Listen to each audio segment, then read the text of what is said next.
Hey YouTube, it's been a while since I've reviewed a power supply, so today I'm going to be looking at a high-end offering from Silverstone. It is the 650 watt model from their Strider Gold series.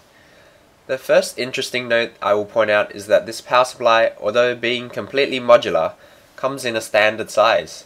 Silverstone states that this particular PSU has a depth of 140mm, meaning it can virtually fit in any case that accepts a standard ATX power supply. As you can probably tell by the name, this power supply is 80 plus gold certified, meaning it will be 87 to 90% efficient at loads of 20 to 100%. In addition to this, Silverstone guarantees that this power supply will deliver the rated 650 watts continuously, 24/7 in a 40-degree environment. Often manufacturers will rate power supplies according to their peak power output, but with a true 650 watts available here, this power supply should be able to handle most multi-GPU systems. Having a single 12-volt rail design means less chance of overloading, which can happen with multiple rail power supplies. More importantly, you want nothing but clean, stable power going into your expensive PC components. And Silverstone delivers, providing plus-minus 3% voltage regulation and low ripple. Finally, a quiet 120mm 18 decibel cooling fan ensures that your PC doesn't sound like an aeroplane, even at full load. On the top we get some more information on the modular cables that are included. I will show you these later in the unboxing. The information on the back just goes through what I have mentioned already in more detail, so you can just quickly skim over these. According to this graph, the fan only starts to ramp up once 50% load is reached, so that's good to know. Finally, on the bottom we have the power rating for each rail as follows: 3.3 volts 22 amps, 5 volt rail 20 amps, plus 12 volt rail 54 amps, minus 12 volt 0.3 amps, and for the 5 volt standby rail 2.5 amps. Opening the box reveals a specification booklet as well as a warranty card.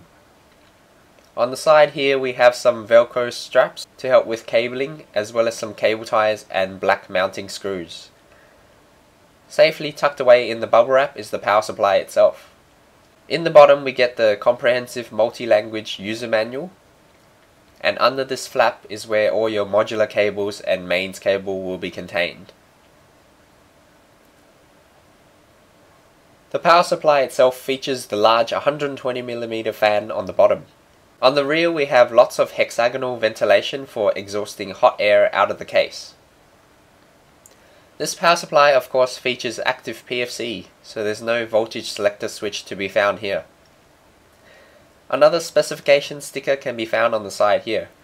It is good to note that the 12 volt rail alone can supply up to 648 watts of power. Moving over to the business end, Silverstone has clearly marked out which cables are to go where.